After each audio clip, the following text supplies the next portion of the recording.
Allez, People Mic, deuxième partie, nous y sommes avec une autre expédition au cœur de l'actualité ivoirienne du showbiz et nous allons amorcer notre deuxième sujet. Vous pourrez nous suivre sur nos différents canaux que nous cesserons de vous répéter, 203 Bouquet Canal+, 740 Star Times ainsi que le numéro 3 de la TNT. Réagissez en direct à travers la page Facebook de la 3. Vos sensibilités, vos commentaires, ils sont attendus. Vous pourrez également poser vos questions en direct si vous en avez la possibilité. Aussi, vous le voulez bien, en faisant parvenir votre numéro de téléphone WhatsApp sur le profil Facebook de la 3 et derrière vous serez avec nous ici même en plateau et vous poserez la question de votre choix. Ange Freddy, la comédie, l'humour et le web, quelle gestion de carrière? On en parle après le serveur suivant. Ange Freddy est un artiste qui conjugue son art au pluriel. Humoriste, comédien et photographe, il est un adepte de l'excellence, d'où la place de choix qu'il se fait dans le milieu. Talentueux, disponible et courtois, Ange Freddy est un homme à découvrir dans toute sa dimension. Normal qu'il soit l'invité de People Mic du jour pour un échange instructif. Notre invité débute sa carrière professionnelle en 2012 en Tunisie par les métiers liés à la photographie. Durant son séjour, il décide de se lancer dans la comédie. Après 2 ans de formation, il revient en Côte d'Ivoire en 2016 et se reconvertit en vidéaste. Il réalise ainsi plusieurs courts-métrages et vidéos dont la plus célèbre est Quand il fait trop chaud qui culmine près de 2 millions de vues. S'en suivent de nombreuses distinctions et awards, notamment en décembre 2014. Il est prix E-Award du meilleur jeune talent ivoirien. En 2015, prix Mini Fespaco du meilleur court-métrage et meilleur acteur sur l'intégration africaine au Maghreb. En juillet 2016, prix GTI du meilleur web comédien ivoirien. Décembre 2018, prix du meilleur jeune comédien au African Talent Award. Et en mars 2019, prix du meilleur jeune talent au Adicom D. Un parangon de vertu et d'abnégation pour la nouvelle génération d'humoristes et de comédiens en Côte d'Ivoire. Ange Freddy est dans PPLK. Ange Freddy, célèbre web comédien, invité de ce numéro de PPLK.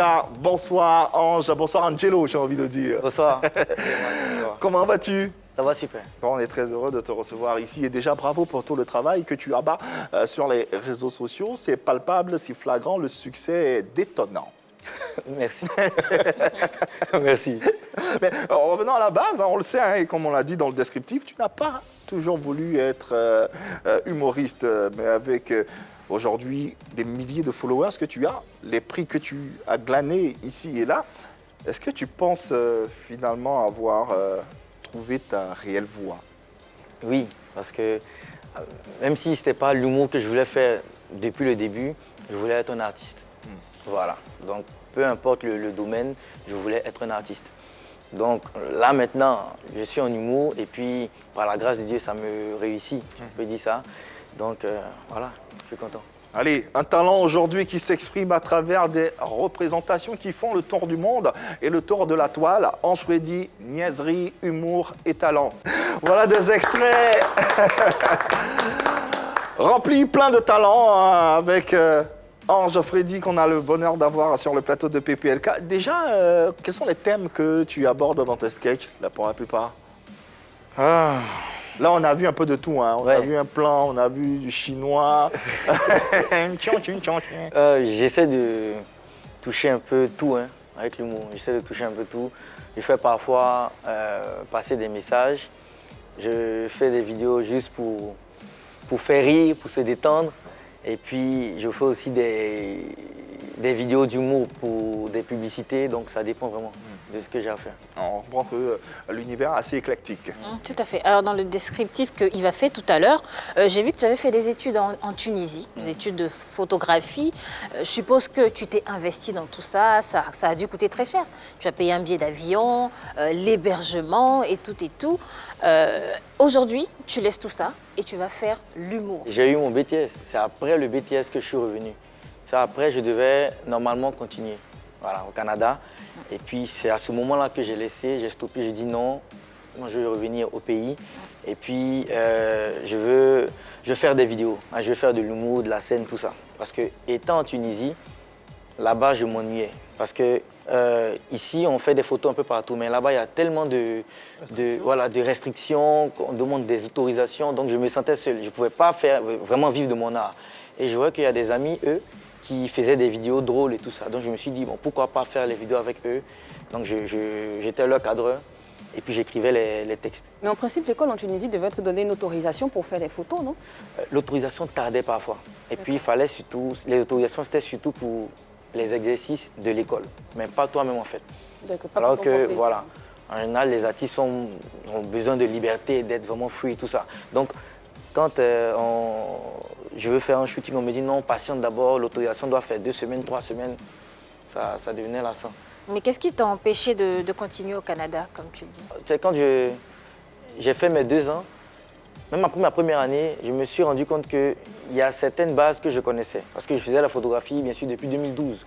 Et c'est jusqu'en 2014, 2015 que j'ai commencé à faire ça vraiment en Tunisie. Mais même ma première année, je voyais que c'était les mêmes choses. Voilà. Et à un moment maintenant, à force de faire les vidéos d'humour, je jaugeais. Je me disais, est-ce que je veux faire la photographie? Est-ce que je veux faire l'humour? Donc j'essayais de combiner les deux. Voilà, parce que c'est la photographie qui m'aide à faire mes cadrages et tout ça. Ça me facilite en fait. Donc il y a une meilleure qualité dans mes vidéos. D'accord. Donc voilà. Alors, à quel moment tu décides d'abandonner, j'ai envie de dire, la photographie? Dès que j'ai eu mon BTS, en fait, c'était déjà fini. Tu sais, quand tu es en photographie, tu n'as même pas besoin d'un bac plus 4. Même si tu as juste un CAP, c'est suffisant. Voilà, c'est plus, faut juste avoir les bases pour avoir le diplôme, mais sinon, c'est vraiment ton talent sur le terrain qui va te démarquer des autres. Donc après le BTS, j'avais déjà mon diplôme. Je n'avais pas forcément besoin d'aller continuer. D'accord. Voilà. Donc photographie, vidéo, web, comédien. La formation que tu as reçue peut répondre à toutes les exigences du métier que tu fais actuellement? Oui, en quelque sorte, oui. D'accord. Oui, parce Comment? que, tu sais, dans mes vidéos, comme je l'ai dit, j'arrive à mieux cadrer. Voilà, mes vidéos, j'ai un meilleur œil derrière la caméra. Voilà, que si je ne faisais pas la photographie, ça n'allait pas être de la même façon. D'accord. Donc la photographie, la vidéo, l'humour, finalement, j'ai envie de dire que la frontière, elle est où? Bon, ça me laisse dubitative quelque part. Parce que déjà, tu as dit tout à l'heure que tu prenais des photos et que tu es artiste et que tu avais besoin de liberté. Ensuite, tu finis par être vidéaste, humoriste. donc humoriste et tout. Donc, tu es à la fois photographe, réalisateur, tu es metteur en scène et tu es humoriste. Ouais. Finalement, on te classe où? Finalement, qu'est-ce que tu fais? Je suis un artiste avec un grand A. Un artiste avec un grand A. Ouais. Donc, tu chantes aussi, tu fais des dessins? Non, pas forcément. Mais Du finalement, moment où tu fais plus de 3 métiers, même 2 métiers d'un même domaine, moi j'élève le A. C'est-à-dire que du moment où je suis photographe et humoriste, je ne vais pas dire je suis artiste et artiste, je dis je suis un artiste avec un grand A. mais finalement, je veux comprendre en fait le lien entre la photographie et Et l'humour. l'humour. Justement, le lien, j'explique le lien. La photographie m'a permis d'être un bon cadreur, donc un bon réalisateur. Et l'humour, c'est que tu peux faire l'humour sur scène, mais si tu fais l'humour, tu es humoriste sur scène, tu n'es pas scénariste. Donc on ne peut pas dire que c'est la même chose. Donc il y a l'humour à part, il y a la photographie à part. Donc c'est pour ça, je vais dire que je suis réalisateur et humoriste. Il est réalisateur. D'accord. Et est-ce que ta reconversion en tant qu'humoriste a nécessité une formation? Non, pas du tout. Non. Tu comptes pas te former? Si, j'ai ça en projet, mais pas pour le moment. Est-ce que le simple fait d'être bon cadreur te fait de toi un bon réalisateur? Non, pas du tout. Vraiment pas du tout. Non. Mais quand tu regardes tes vidéos, tu es satisfait de toi. Bien sûr. Donc finalement, tu te sens bon réalisateur. Je alors, me quelque sens bon part. réalisateur quelque part. Mais être un bon cadreur ne veut pas forcément dire que tu es un bon réalisateur. Du coup, de la photo à la réalisation de vidéos, il y a quand même un grand fossé. Ouais, quand même. Mais tu sais, quand tu es directeur photo, tu es directeur photo, tu es réalisateur, tu as des notions de la caméra. Oui, tout à fait. Voilà. Donc, à force de faire de la photo, et puis j'oubliais, j'ai aussi fait une matière en matière facultative, approfondissement vidéo. Alors, est-ce que tu te considères aujourd'hui comme un artiste à part entière ou un comédien tel que des noms comme Mike Danone, Kane Maoula, qui eux ont été formés par exemple à l'acteur studio de Sidiki Bakaba? Est-ce que tu es un artiste au même titre que ces derniers? Ce sont mes tontons, mes papas, mes grands frères. Je suis un artiste qui apprend toujours, mais on fait le même métier. Voilà, donc je ne me considère pas au même niveau qu'eux. Bien sûr, ce ne sera pas top de le dire, mais je suis un artiste qui respecte tous ses grands frères, mais voilà. Et quand tu as décidé de t'investir dans l'humour, quel est l'objectif que tu voulais atteindre? Toujours être le meilleur. Voilà, donner le meilleur de moi-même, toujours être le meilleur, avancer, avancer, avancer, avancer. Il n'y a pas un objectif précis pour dire je voulais atteindre 1 million de vues et puis c'est tout, c'est pas ça. Voilà. Un autre téléspectateur en ligne qui souhaiterait poser une question ou encourager, c'est selon notre invité Ange Freddy. Il se nomme Stony et d'ailleurs nous lui passons le bonsoir. Bienvenue dans PPLK chez toi. Coucou, bonjour toute l'équipe de Polémique. Ange Freddy, moi ce que je veux te dire c'est que tu as un talent fou. Je n'ai pas besoin de te le dire. Généralement je suis très critique. Mais je sais aussi reconnaître quand quelqu'un a du talent. Tu es focus sur ton objectif. Tu as fait de ta passion aujourd'hui un job, un métier. Les marques te font confiance. Tu inspires les jeunes. Il faut que tu continues dans ça. Pour ceux qui ne savent pas, quand vous regardez une vidéo de 50 secondes et que vous rigolez pendant 2 jours, il faut dire qu'il faut avoir du génie pour susciter cette émotion. Je demande à ce que tous les producteurs de cinéma puissent au moins te donner un budget pour que tu nous réalises une série à l'ivoirienne. Le message est clair de Stony, web comédien également. Qu'est-ce que tu as à dire pour rebondir sur le message suivant? J'ai dit merci, merci, merci. Les thèmes que tu abordes, est-ce que dans tes sketchs, il t'arrive de sensibiliser sur des sujets précis? Bien sûr, mais pas des sujets précis en tant que tel, mais il m'arrive de sensibiliser et je l'ai fait dans mes vidéos. Donc, voilà, j'ai pas... Mais quels sont les sujets que tu abordes et que tu juges utile d'être abordés pour l'évolution de la société dans laquelle nous vivons? C'est des thèmes comme le partage. C'est plus au niveau du comportement, si tu veux, le comportement des gens. Donc ne pas vite juger, le partage. J'ai tellement fait des vidéos que je donc là, sur le coup, si tu veux, dans mes 5 dernières vidéos, il y a 1 ou 2 vidéos où j'ai abordé ce sujet-là, voilà, ce thème-là. En prenant cette vidéo qui a cartonné, si je peux le dire ainsi, cette dame qui dansait roucas-cas dans le restaurant, quel est le message que tu voulais véhiculer? Dans cette vidéo-là alors, bon, dans cette vidéo là-bas, c'était une vidéo drôle. C'est un ami qui m'a passé l'idée. Je lui ai dit, est-ce qu'une fille a vraiment fait ça? Et tu sais, il y a toujours le... C'est comme ça qu'on voit toutes les filles de Yopougon. On dit directement, une fille de Yopougon, elles sont comme ça, comme si tu les invites dans un coin bizarre. Donc, le gars, il m'a donné l'idée. J'ai vu, j'ai dit, attends, on va essayer de mettre ça en vidéo. Donc, si tu veux, c'est comme si, où elle est là, garde-la à sa place.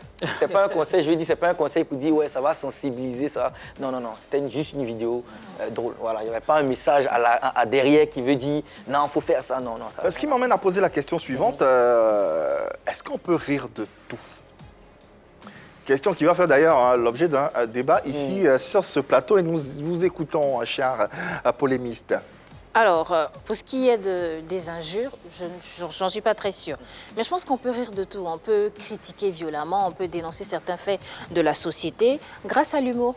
Parce que, quelle que soit la dureté d'un fait, quelle que soit la sensibilité d'un sujet, une fois qu'on le fait, qu'on l'aborde avec humour, on le regarde dans notre œil. On le regarde avec un regard souriant. Du coup, on l'aborde un peu plus facilement. Je pense que c'est pour ça aussi que certains de nos humoristes arrivent à toucher du doigt certains sujets sensibles. Ils en parlent, ils en parlent dans leur spectacle et les concernés sont là. Les concernés regardent, ils en rient. Parce que quand on rit, on est un peu plus enclin à accepter la critique, à accepter des remarques négatives qui ne seraient pas très bien passées si on était dans un cadre sérieux. Donc le rire, il nous permet d'être un peu plus réceptifs au sujet un peu plus sérieux. Puis on le sait, lorsqu'un sujet est trop sérieux, trop carré, tout de suite ça nous ennuie. Quand on en parle, ça nous ennuie. Donc si on en rit, c'est un peu plus facile. Donc je pense que ouais, c'est... Alors moi je pense que le rire est culturel. Si je veux indexer, si je veux rentrer dans le domaine des sciences sociales, chaque culture a sa façon d'aborder l'humour. Le rire, l'objectif c'est de faire danser nos zygomatiques, hein, on est d'accord. C'est de se laisser aller. Ce qui est également nécessaire de comprendre ici, c'est qu'on ne peut pas rire de tout. C'est vrai qu'il y a l'humour noir qui existe. Il y a le rire engagé aussi. Oui, il y a le rire engagé. Exactement, il y a le rire engagé. Marie-Dominique a dit, elle a donné des exemples tout à l'heure, c'est vrai qu'il y a le rire engagé, mais quand il est mal utilisé, je l'ai dit tout à l'heure, il devient il devient lourd. On n'a pas envie de rire. Ce qu'on a envie, c'est de voir ta tête sur un plateau parce qu'on se dit, celui-là, il rit de tout. Et il y a un sujet qu'il ne faut pas aborder, il y a des sujets qu'il ne faudrait pas aborder. Et quand tu en ris et quand tu mets sur la place publique, tu ne touches pas tout le monde. Je le dis encore une fois, le rire, il est culturel. Alors, peut-on tout dire, tout faire ou tout dénoncer avec comme prétexte l'humour? On ne peut pas rire de tout avec l'humour. Parce que même sur Twitter, donc il y avait un thème qui passait, c'était le thème du viol. Donc, c'était tellement récent et moi, j'avais fait une gaffe. Voilà, j'avais fait une gaffe sur Twitter où, en fait, la gaffe n'avait rien à voir avec le viol. Mais je me moquais plutôt de l'exemple que l'agresseur a dit. Donc, je pouvais sauter, tout ça, mais son alibi n'était pas vraiment correct. Ça faisait vraiment rire, mais c'était pas top. Et c'était dans la période du viol. Donc, moi, j'ai fait ça en me moquant plutôt du gars pour lui dire « Ne faites pas ça, genre, arrêtez ça, tout. » Mais je vois que j'ai des notifications qui arrivent et les gens sont en train de me descendre pour dire que voilà, tu es en train de faire le truc sur le viol, tout ça. C'est bon parce que ça provoquait un malaise. Voilà, ça provoquait un malaise. Et moi, quand j'ai regardé la vidéo d'un autre œil, je me suis rendu compte qu'en fait, c'était pas top. Donc j'ai supprimé et je me suis excusé. Directement, c'est passé.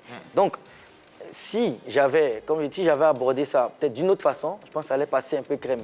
Mais l'idéal, c'est de ne même pas en parler. Surtout que ça peut blesser tellement de personnes.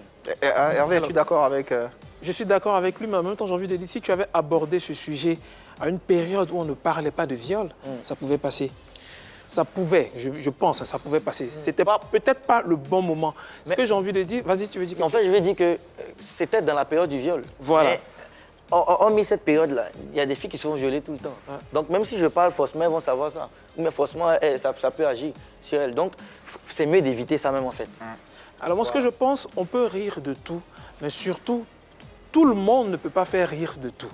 Être humoriste, c'est un métier. Il faut savoir le faire. Aujourd'hui, tu vois, on a parlé d'Adama Daiko, il y a aussi Ramatoulaye. Tu vois, Ramatoulaye en train de casser un CD. Ça se pose des questions. Mais après, on se dit, c'est Ramatoulaye, ça fait rire. Tu me donnes un CD, je le casse, mais j'aurai tous les problèmes du monde. Ça ne va pas faire rire du tout. Ouais. J'aurai tous les problèmes du monde. Il faut savoir ses limites. En fait, il faut savoir ses limites, il faut savoir à quel moment il faut pouvoir faire rire, à quel moment il faut rire d'un sujet ou pas. Sinon, on peut rire de tout, mais il faut bien définir quand on rit de quoi et à quel moment il faut le faire. En fait. Vous également, à la maison, vous avez besoin de donner votre avis sur la question, cette question qui vous intéresse. Et c'est le cas de Guizo qu'on a en ce moment. Et bonsoir Guizo, bienvenue dans PPLK. Et quel est ton avis sur la question que nous nous posons en ce moment? Coucou, salut à vous l'équipe de Pipolémique. Je suis Guizo, comédien humoriste. Et comme j'ai pour habitude de le dire, en humour, on rit de tout, mais pas avec tout le monde. Voilà, l'humoriste, c'est celui-là qui dénonce l'état de la société et à travers le comique. Bien vrai qu'il n'y a pas de sujet tabou en humour, mais je pense bien que cela dépend des peuples, cela dépend des personnes, parce que chaque peuple a ses valeurs, chaque peuple a sa culture. Donc il est important pour l'humoriste de s'adapter à la sensibilité de son public. Voilà, merci, c'était ma part. Merci également pour cette chaleur, hein, Guizo, oui.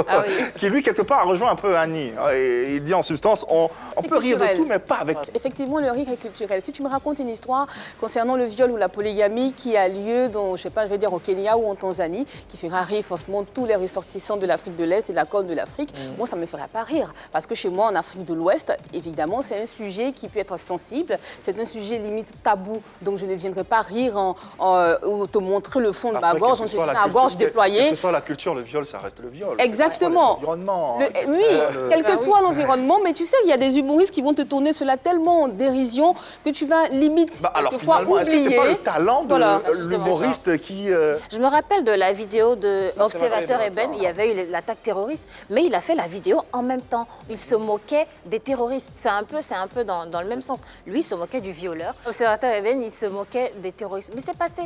Et cette vidéo-là a cartonné, mais dans tous les pays. Parce qu'il a trouvé le bon angle, il a trouvé le bon ton. Et il s'est moqué d'un problème et ça a soulagé les gens. Donc, comme il le disait ici tout à l'heure, celui qui a appelé, on peut rire de tout, mais pas avec tout le monde. Il faut savoir comment on le fait. Le Magnifique, il le fait à ses spectacles. Il lance des petites piques comme ça aux politiciens. Ils sont là, ils en rient, mais le message, il passe. Moi, je pense que c'est le plus important. Je redis, il y a sûrement quelque chose à dire. Non. C'est exactement ce qu'elle dit. Ouais, il est d'accord. Moi, je pense C'est ça. le Il est d'accord contraire. avec Marie-Laure. Le climat, en ce moment, le climat dans lequel on vit, je pense qu'il y a des sujets quand même assez sensibles. En France, je prends toujours l'exemple de la France parce que c'est évidemment que là-bas, je vois le plus d'humoristes être mis sur la liste noire. Tu peux faire des blagues, tu peux essayer de faire de l'humour, mais tous les sujets ne sont pas abordés, tous les sujets ne doivent même pas être abordés. Quand je prends le sujet de la religion et je te parle des juifs, tu te dis non, mais ça ne passe pas parce que Dieudonné a essayé de faire cela. Gad Elmaleh, qui est juif aussi, a essayé de faire il a cela. réussi à faire Oui, ça. parce que justement, mais parce qu'il l'est en carrière. fait. Et après, il s'est rendu compte que ça ne fait plus vendre et ça ne fait plus rire. Parce qu'on est au Ça fait 21e rire quand siècle, même à un en moment 2020, il y a des sujets qui ne font pas rire. Quand tu prends un exemple de l'esclavage avec Fabrice Fabrice Eboué, Eboué. qui essaie de faire, avec Thomas Gijol, qui essaie de faire des blagues sur l'esclavage, ça ne passe pas forcément. On se dit, oh, ben, c'est trash ou c'est déjà entendu ou ça ne me touche pas forcément. Moi, ça me fait rire. Ah bah, Oui, moi, j'ai ça te adoré fait ce rire, film. mais oui, mais le rire, il n'est pas communicatif dans ce cas-là. Voilà, tu te dis, chez toi, ça passe peut-être, mais chez moi, ça ne passe pas parce que ça y va de ma culture aussi. D'accord. Alors, au-delà de toutes ces suppositions, au-delà de tout ce qu'on dit, quel est l'avenir des web comédiens dans cette atmosphère, dans cet univers? C'est assez neuf, c'est assez nouveau. Quel est l'avenir de ces derniers, à votre avis? Très prometteur, j'ai envie de dire. Radieux même. Quand je prends des web comédiens comme Paul Yvétien, qui fait de très belles vidéos, toi également, tu fais de très belles vidéos, ça montre combien de fois ces garçons sont très talentueux. Et où ils vont en fait. Ils vont passer, Quelle est la question? ils vont passer de web comédiens à cinéastes. Aujourd'hui, on les appelle vidéastes parce que ce sont des petites vidéos qu'on voit sur Internet, mais ils ne sont pas loin d'être cinéastes. Et moi, je le dis, je l'ai dit sur ma page, Paul Etienne, c'est le futur du cinéma ivoirien. L'enfant, il est très talentueux. Aujourd'hui, en France, on parle de Willem, Ah, oui. qui est aussi vidéaste, mais finalement, moi, j'ai envie de l'appeler cinéaste, qui est très talentueux aussi. Ils sont très talentueux et grâce à ces jeunes-là, Paul Yvétien, Ange Freddy, Priscilla Degameux, ils sont nombreux. Hein, ils sont nombreux. Priscilla Degameux, Eunice voilà. Zounon également. également, Ouais. ça promet, ça promet. Ouais, ouais. David avec Hervé ou non? Un peu mitigé quand même. Peut-être que ça promet, mais le point de chute sera forcément la télévision. Parce qu'effectivement, ils se sont fait connaître sur le web, on les a applaudis, mais ils viendront forcément à la télévision. Ils se diront peut-être que j'ai une caméra chez moi, j'ai un téléphone chez moi, il suffit de me faire filmer ou de me filmer et automatiquement ça prend, mais ça ne prendra pas du jour au lendemain. Moi, je dis succès mitigé parce que tout à l'heure, tu as cité le cas de Willem. En ce moment, Willem, il est porté disparu. Alors, il nous fait des vidéos avec une bande-annonce comme ça, on dirait un film de James Bond. Tu as l'impression qu'il y a Jason Statham qui a joué dans un film aux côtés d'Arnold Schwarzenegger et qu'après tu te dis mais c'est un petit garçon entre griffes, c'est un jeune garçon comme ça qui écrit ça. Tu t'attends à la suite, mais il n'y a rien. Alors, soit peut-être qu'il vendra ses réalisations, ses scénarios à une chaîne de télévision ou à une production pour finalement passer à la télévision, ou qu'est-ce qu'il fera? Finalement, ces personnes-là vont rester sur le web. On va se dire, et ça va leur coller à la peau. Ange Freddy du web, Paul Yvétien du web. Il y aura toujours en fait cette appellation qui va vous rester collée à la peau. Alors, la limite, elle se situe où? Elle se situera à quel niveau? Alors, on dit web comédien, quelqu'un qui fait de la comédie sur le web, c'est tout. Mais j'ai déjà fait de la scène, je fais de la scène. Mais on ne dit pas je fais l'humoriste parce que je me sens bien sur le web. Ouais, c'est qu'elle Mais dit, ça sauf ne veut pas dire sauf que sur la scène, vous n'êtes pas encore reconnu. Non, non, mais ça ne veut Vous pas faites, dire... oui, mais... Justement, voilà, mais comme je le dis, faut te donner les moyens de te faire connaître. Alors, ces moyens-là, Voilà. vous les donnez comment? C'est quoi la limite entre le web, le vidéaste et le grand écran, véritablement? Parce que c'est... Quand moi je fais mes vidéos, j'essaye de jouer tous les rôles. Hein. Tous les rôles, quand j'ai commencé, je me disais, bon, si peut-être je vais faire un casting, je commence à faire je veux faire du cinéma, je vais être un acteur. Si je vais faire un casting, peut-être ils ne vont pas me retenir, je vais mal jouer, tout ça. Donc moi, seul, je prends ma caméra, je me filme, je joue, aujourd'hui je joue le rôle d'un policier, le lendemain je joue le rôle d'un prêtre, sur le lendemain je joue le rôle d'un pêcheur. J'essaye de toucher à tous les styles. Si tu veux, c'est une sorte de casting que je fais comme ça sur Internet, moi-même d'abord. Et à cela s'ajoute le fait qu'il y a des gens qui commencent à aimer ce que je fais et puis viennent s'abonner. Sinon, à la base, c'est comme si je faisais mes vidéos et puis je reste comme ça dans l'ombre. Maintenant, est-ce qu'un web comédien va rester purement web ou bien son nom sera toujours bloqué? Non, pas du tout.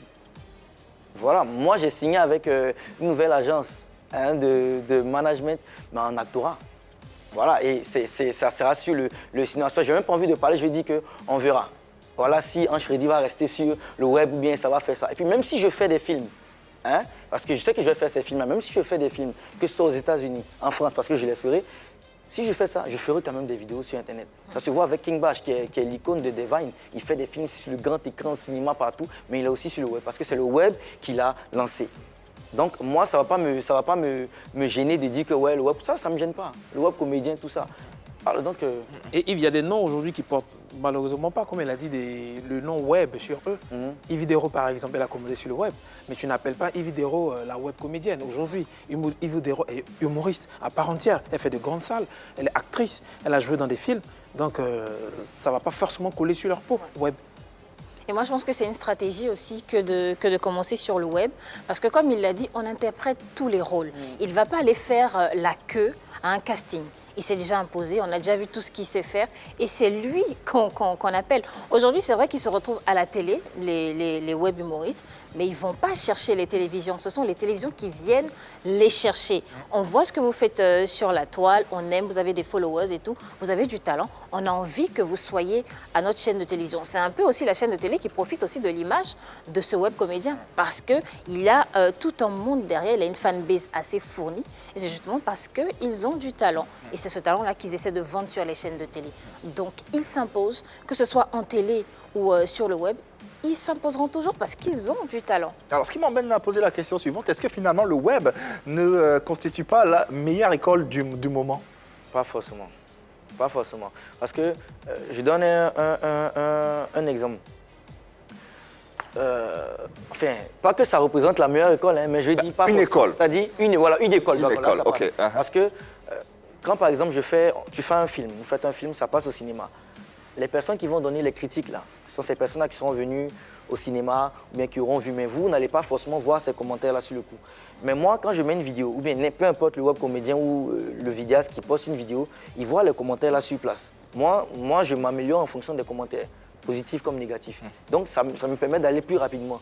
Hein, comparé à une autre personne qui va faire son film, il va poster, il va attendre que d'abord le film soit développé, la publicité, ça passe partout. Après un an, ils vont regarder le film, ils vont donner maintenant les critiques. Pendant ce temps, ils doivent attendre ça avant de faire l'autre film. C'est pas comme ça. Nous, c'est le petit avantage qu'on a. Donc, ça fait qu'on est mis à nu comme ça. Dès que tu mets une vidéo, automatiquement, les gens t'insultent. Mais ces mêmes critiques-là, ça va que peu importe le film, même Fast and Furious, tout ça, les gens disent... Quand tu vois sur des trucs comme des grands sites, hein, ils disent par exemple non, ce film n'était pas bien. À partir de 45e minute, on sent qu'il a porté un habit jaune, maintenant il a porté un habit rouge. On ne voit pas ça parce que c'est un film. Mais ensuite, le web, on voit ça directement. Donc nous, ça nous permet de s'améliorer rapidement. Et les gens nous critiquent en disant oh, mais voilà, toi. Alors, quelle autre école qui permet de s'améliorer aussi rapidement? Si tu as un mentor. Tu as un mentor. Parce que quand moi je fais mes vidéos, je n'ai pas forcément besoin d'un mentor. Mais si je dis, je me mets à côté, puis je viens voir les papas comme Maoula Kanye, je lui dis, papa, aide-moi, voilà, montre-moi. Donc si moi je joue ma scène, il vient, il me regarde, il me dit, non, tu as mal fait ça. Justement, quel est le regard de ces derniers-là, des noms comme Maoula, comme Mike Danon, Bienvenue Neba? Quel est le regard qu'ils ont sur vous, sur votre corporation, qu'ils ont sur les acteurs qui sortent du web? Moi, il y a Magnifique qui m'a dit, par exemple, quand j'ai présenté mon texte, il m'a dit « Oui, c'est bien, fais ça comme ça, améliore-toi, voilà, continue, fais comme ça et tout et tout. » Pareil, pour le cinéma, il y a un ou deux réalisateurs, il y a un... Bon, c'est mon vieux père, mais j'ai un peu oublié. Mais lui, par contre, il me donne des conseils. Il me dit « Parfois, tu fais tes vidéos, au lieu de faire des vidéos seulement pour faire rire, au lieu de faire passer un message, tout ça, puisque je sais que toi, tu veux faire forcément du cinéma, essaie de jouer des rôles bien plus sérieux. Ou par exemple, tu n'es pas forcément drôle, mais essaie de jouer avec des rôles plus sérieux parce que ça va t'aider toi-même dans le futur. Maintenant, le regard que ces personnes ont, ça va dépendre de ce que l'humoriste ou le web comédien en question a des autres personnes. Je vais dire que, pas parce que je fais des vidéos web que je gagne de l'argent, que je vais manquer de respect à un vieux père qui est dans la vraie vie. Quand je le vois, peu importe la personne, automatiquement c'est ton aîné, c'est ton papa, c'est ton tonton. Donc si tu viens, tu dis, ah papa, je vais apprendre avec toi, tout, il sera content. Mais si tu viens, tu lui dis, on te dit, il veut t'apprendre, tu lui dis, non, bof, moi j'ai déjà beaucoup d'abonnés sur Internet, il n'y a pas besoin d'eux là. Forcément, ils auront un regard bizarre sur toi. Donc c'est clair, donc c'est à toi de savoir être humble, réaliste et puis de venir voir les approcher parce qu'on connaît jamais tout. Finalement, qu'est-ce qu'on peut retenir? Qu'est-ce que tu souhaiterais qu'on retienne des web comédiens en ce moment? Moi, je veux que ce métier-là soit reconnu parce que dans les pays anglophones, ils sont vraiment, vraiment, vraiment loin. Pourtant, ils sont vraiment, vraiment pas plus forts que nous. Et là, je le dis ouvertement. Parce que les francophones, ils ont de meilleures écritures. Mais les anglophones ont une meilleure administration et un meilleur budget. Ouais. Donc voilà, faut vraiment, voilà, parce que... C'est très vrai. Voilà, c'est vrai, faut vraiment qu'on respecte. Mais de toute façon, on n'a même pas besoin de dire, il faut vraiment qu'on respecte. Quand on voit les personnes là qui nous approchent pour faire telle publicité, telle chose, on sent que ça vient, mais c'est au fur et à mesure. Donc il ne faut vraiment pas que on néglige ça parce que c'est le futur. En tout cas, courage à vous et puis bravo encore pour tout le travail que vous abattez. Vous rehaussez ainsi le nom et l'image de la culture ivoirienne. On vous en remercie. On vous recevra sur ce plateau chaque fois que besoin se fera sentir. En tout cas, bon vent et puis bonne réussite à toi. Reviens-nous quand tu veux. Merci de nous avoir suivis. Merci Annie-France, Marie-Dominique, Hervé, Souni. Ce numéro de PPLK se referme ainsi pour mieux vous retrouver demain chez vous. Même heure, même canal. Et n'oubliez surtout pas, allez leur dire, il n'y a que de l'amour par ici. Et ça compte beaucoup. Bonne soirée sur la 3.